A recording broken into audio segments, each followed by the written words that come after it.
कभी अर्श पर कभी फर्श पर, कभी तेरे दर कभी दर बदर, गमे इश्क तेरा शुक्रिया, मैं कहाँ कहाँ से गुज़र गया। कभी रास्तों पे तन्हा, कभी हूँ गुरूद सहरा, मैं जुनूँ का हम सफ़र हूँ, मेरा कोई घर नहीं है। आदाब नाज़रीन, मैं रियाज़ मलिक आप सभी का इस्तकबाल करता हूँ और लेकर हाजिर हूँ हमारी खुसूसी पेशकश यंग आइकन। हमारे आज के शो का हिस्सा एक ऐसी शख्सियत हैं कि जो कश्मीर के बाटामालू से ताल्लुक़ रखते हैं। इन्होंने 8वीं क्लास से स्कूल छोड़ दिया था, मगर स्कूल छोड़ने के बाद इन्होंने वो कर दिखाया जो बहुत ज़्यादा तालीम हासिल करने के बाद भी अक्सर लोग नहीं कर पाते। आइए वो उनकी कामयाबी का राज क्या है, वो कहाँ तक कामयाब हुए और मौजूदा वक्त में वो क्या कर रहे हैं। आइए इस्तकबाल करते हैं सीधा शेख आसिफ साहब का। आसिफ साहब, हमारे शो में आपका बहुत बहुत इस्तकबाल है। बहुत बहुत शुक्रिया मुझे आपने इस शो में बुलाने के लिए। आसिफ साहब, आप का प्रोफाइल बहुत बड़ा है, लेकिन पीछे की ज़िंदगी में अगर हम आपकी जाकर देखें तो जहां आप आज कामयाबी की चोटी पे खड़े हैं, जहां कामयाब हैं, जहां लोग जो है आपके बारे में बात करते हैं और आपका जो है एक इतना बड़ा प्रोफाइल बन गया है कि उसकी एक मिसाल देते हैं लोग, कश्मीर में भी और कश्मीर के बाहर भी। लेकिन अगर पीछे की ज़िंदगी में अगर हम जाकर देखें तो आपने 8वीं क्लास से ही स्कूल छोड़ दिया था। तो मैं जानना चाहूँगा, हमारे नाज़रीन भी जानना चाहेंगे कि 8वीं से स्कूल आपने छोड़ दिया और फिर छोड़ने की वजह क्या रही और आगे का सफ़र फिर कैसे तय किया? देखिए जो छोड़ने की वजह रही वो हमारे घर में कुछ फाइनेंशियल इश्यूज़ थे। तो उस वजह से मैंने छोड़े थे।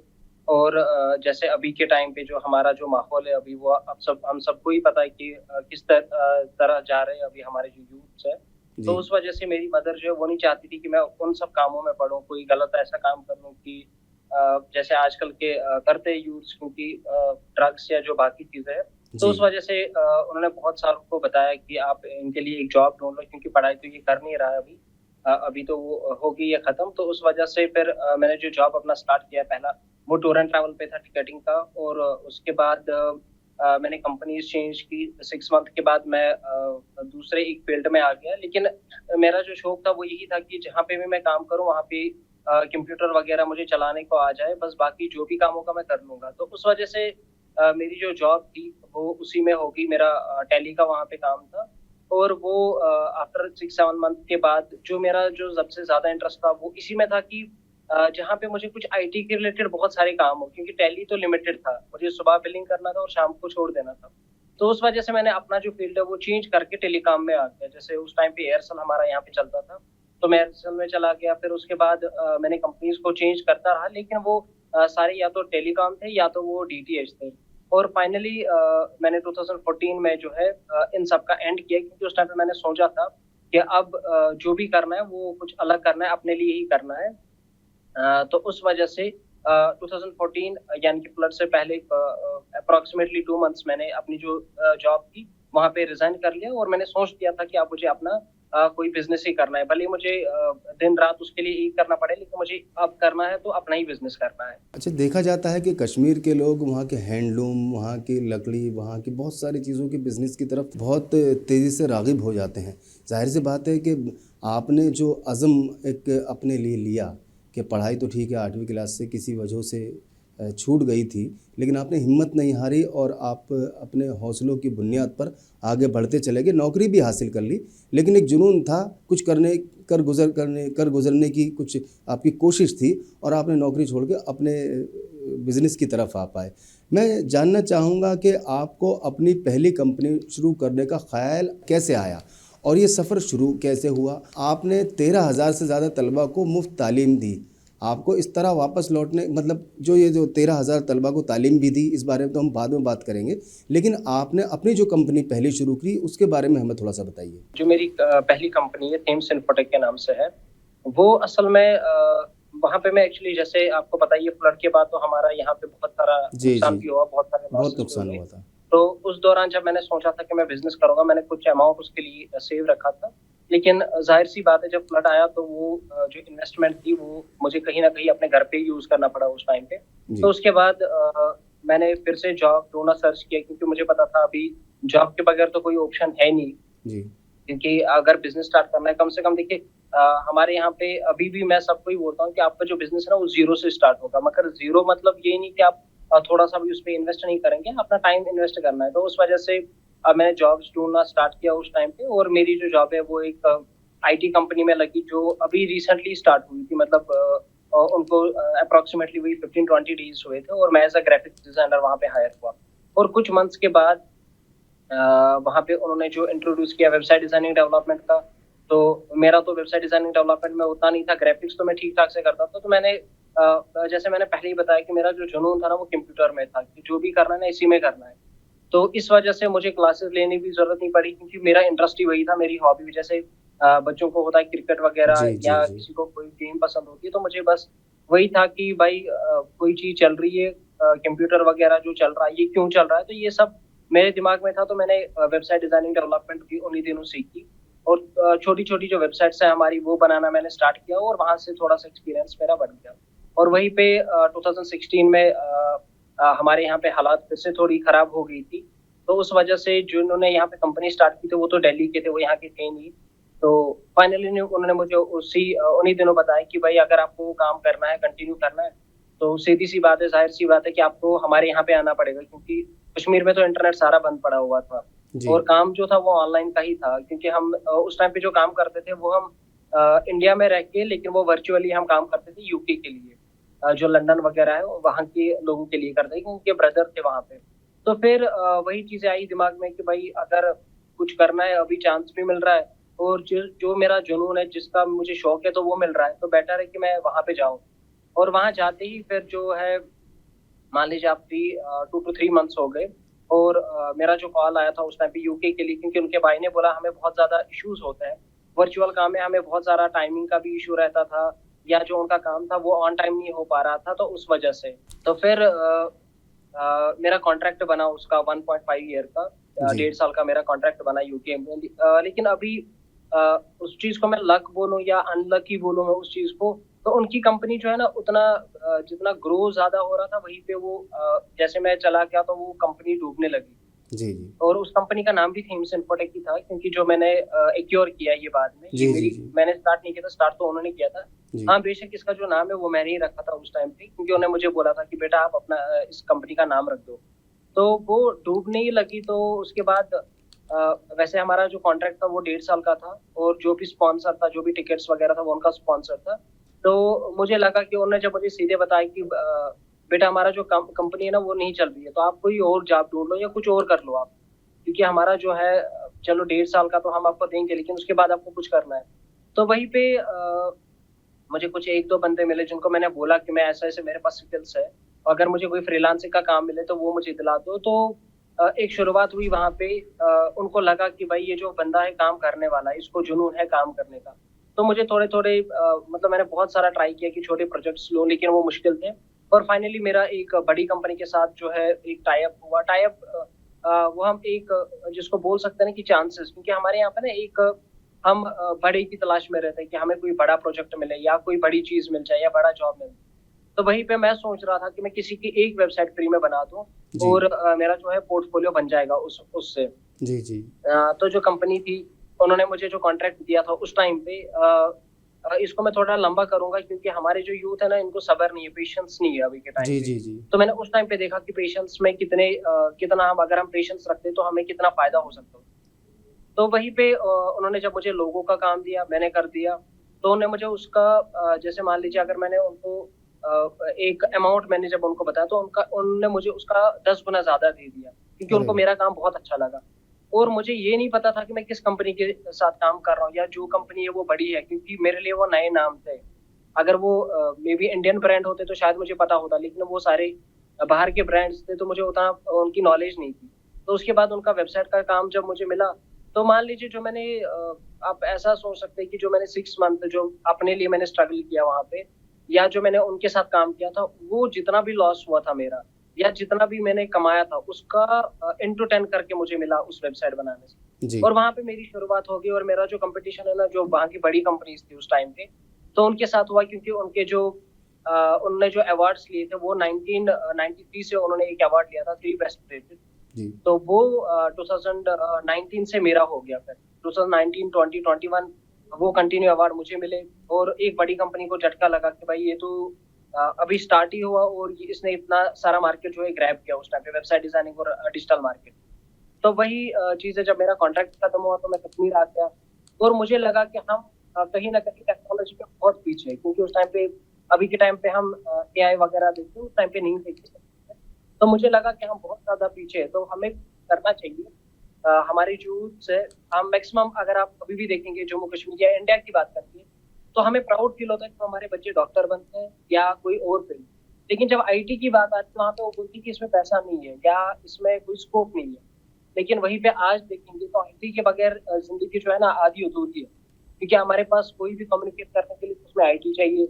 आपको कोई भी चीज इजी करनी है तो उसके लिए भी आईटी, आपको आईटी सेक्टर ही चूज करना पड़ेगा।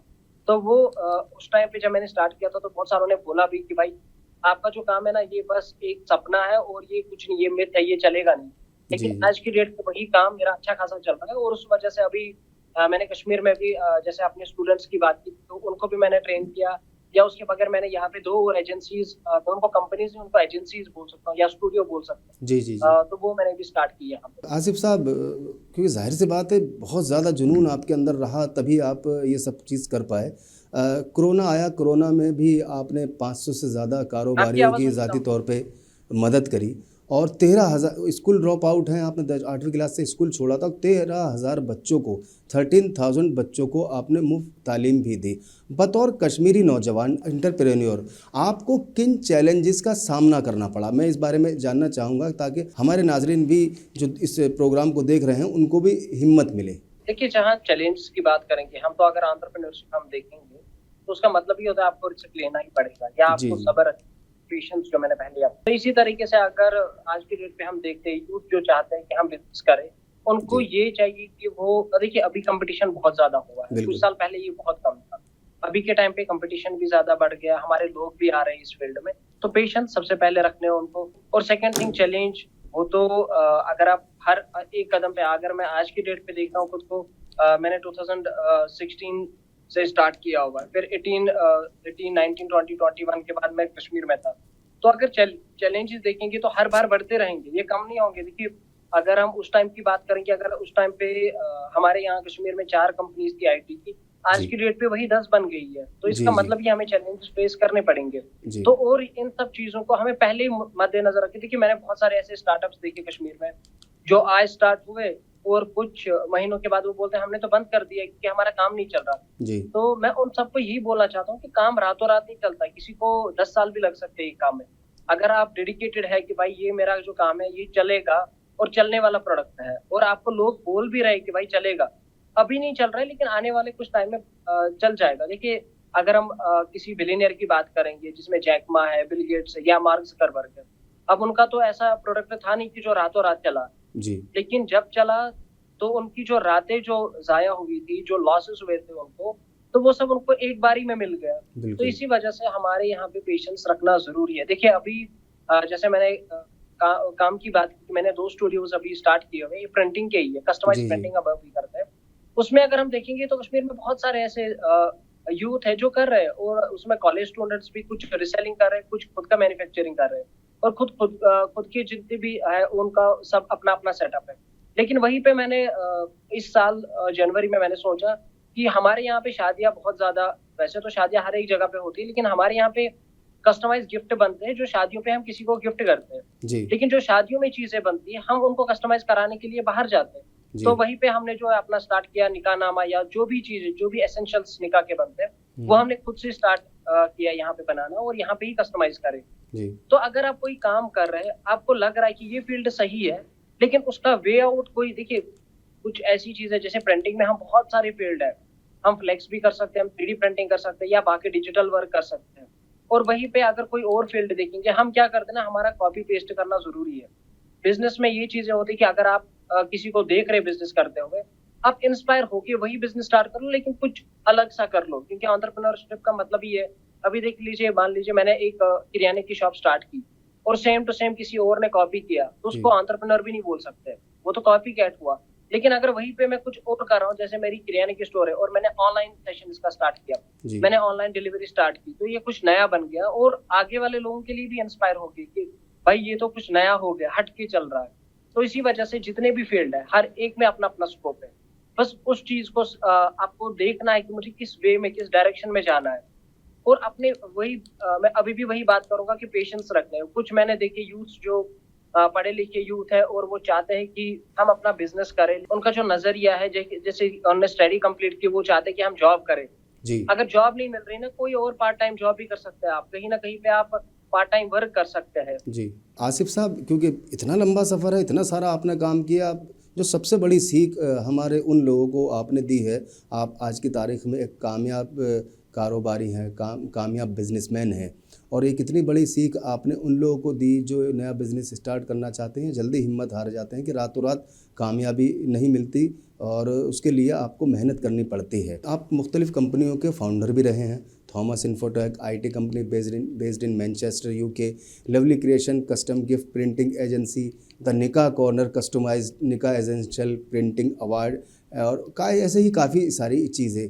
तो ये निकाह कॉर्नर, इसमें क्या कंपनी है, ये मैं कस्टमाइज्ड निकाह एसेंशियल, ये सब चीज़ें क्या है, मैं थोड़ा सा इसके बारे में जानना चाहूँगा। देखिए, जो लवली क्रिएशन है, जो आपने मेंशन किया पहले, जी तो वहाँ पे जो हमारे कस्टमाइज आइटम होते हैं वो गिफ्ट्स होते हैं। गिफ्ट वगैरह में जो जैसे मग हो गए, बोटल्स हो गए, या कॉम्बोज वगैरह हो गए, जो आज की डेट पे हम किसी को गिफ्ट कर सकते हैं, एज अ बर्थडे गिफ्ट भी दे सकते हैं, या किसी की शादी हो रही तो उन पे गिफ्ट दे सकते हैं। जी जी या ईद के टाइम पे हम जो गिफ्ट किसी को करना चाहेंगे, कोई भी सेलिब्रेशन हो, तो उसमें वो सब चीजें हमने डाली हुई है।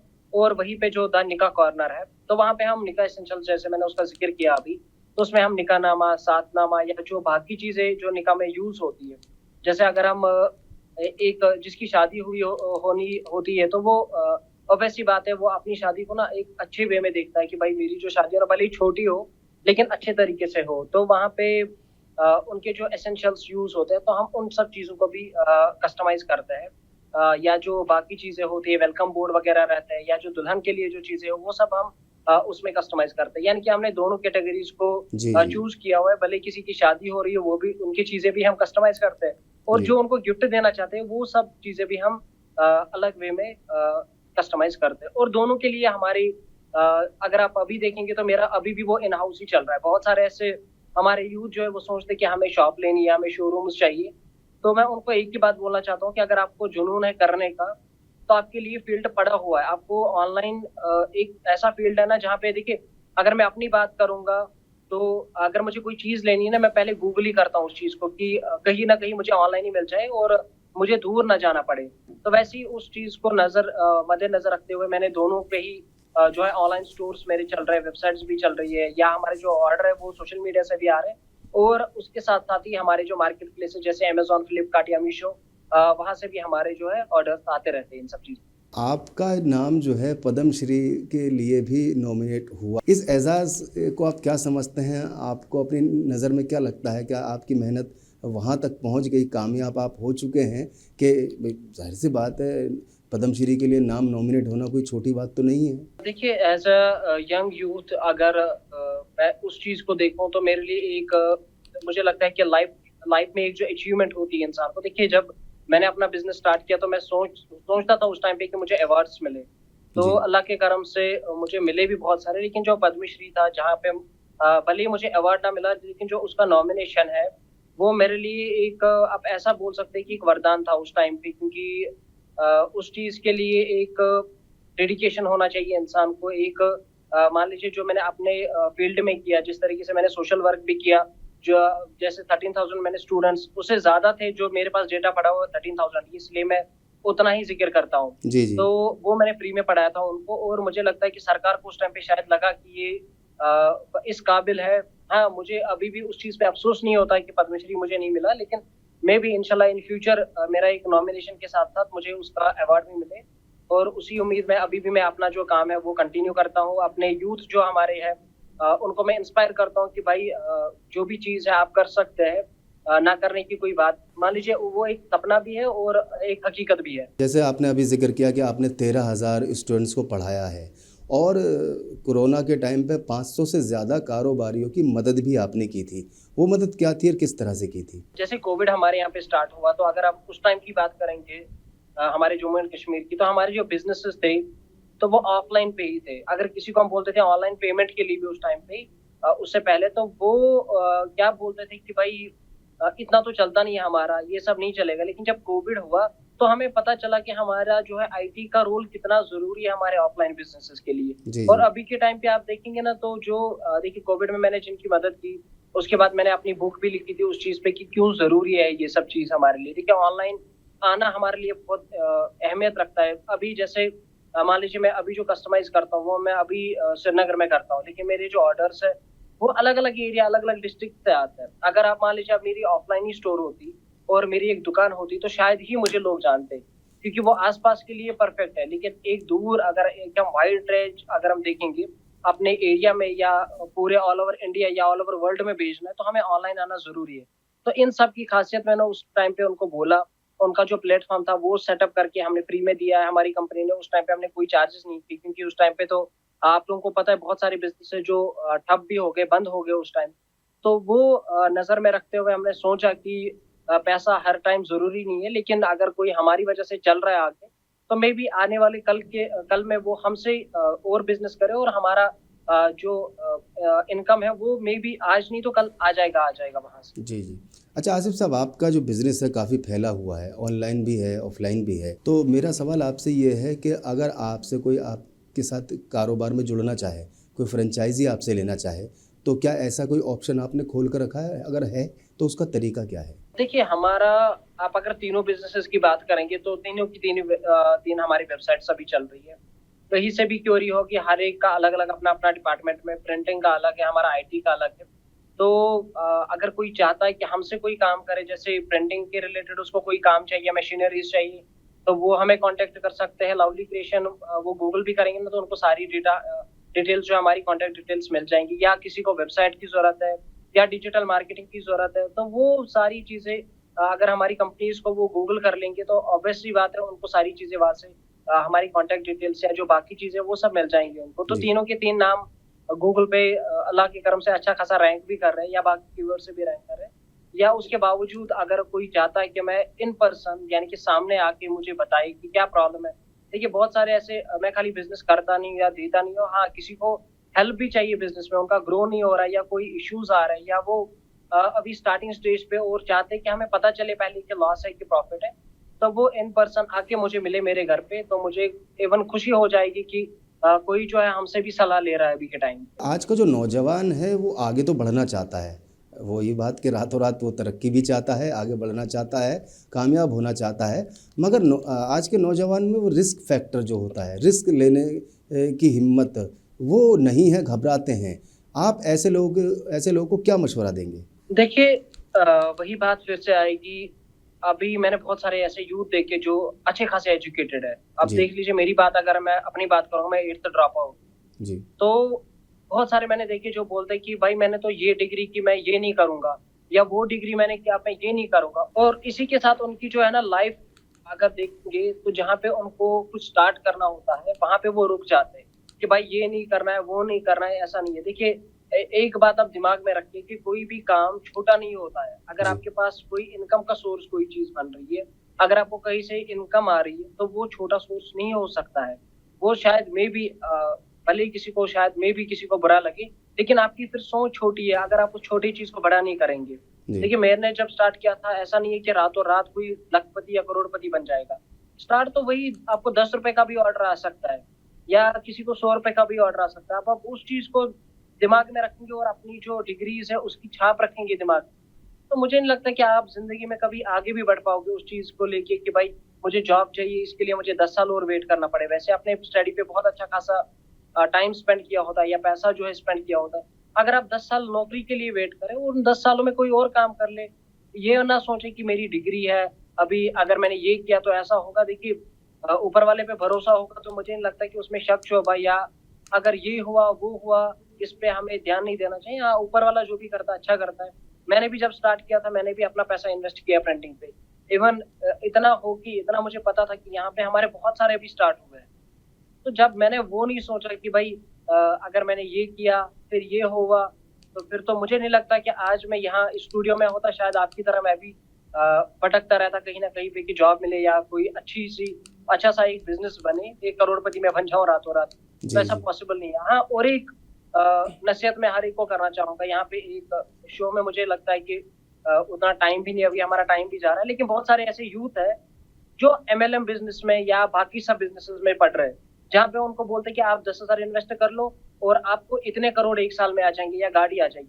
तो मैं उनको एक ही चीज बोलना चाहूंगा कि ये सपना है आपका कि आप लाखपति या करोड़पति एक दिन में बन जाएंगे या किसी जगह पे इन्वेस्ट करके, तो इस धोखे से भी बचे, क्योंकि पैसे को ड्रीम ना बनाए, अपने पैशन को ड्रीम बनाए कि भाई मुझे हार्ड वर्क करना है, पैसा ऑटोमेटिक आ जाएगा। लेकिन अगर आपने सोचा कि पैसा मैं लगाऊंगा और मेहनत नहीं करूंगा, तो आपके पैसे डूब जाएंगे, जैसे अभी तक डूबते आए हो और आगे भी आप डूबते ही जाओ। बहुत अच्छा मशवरा है।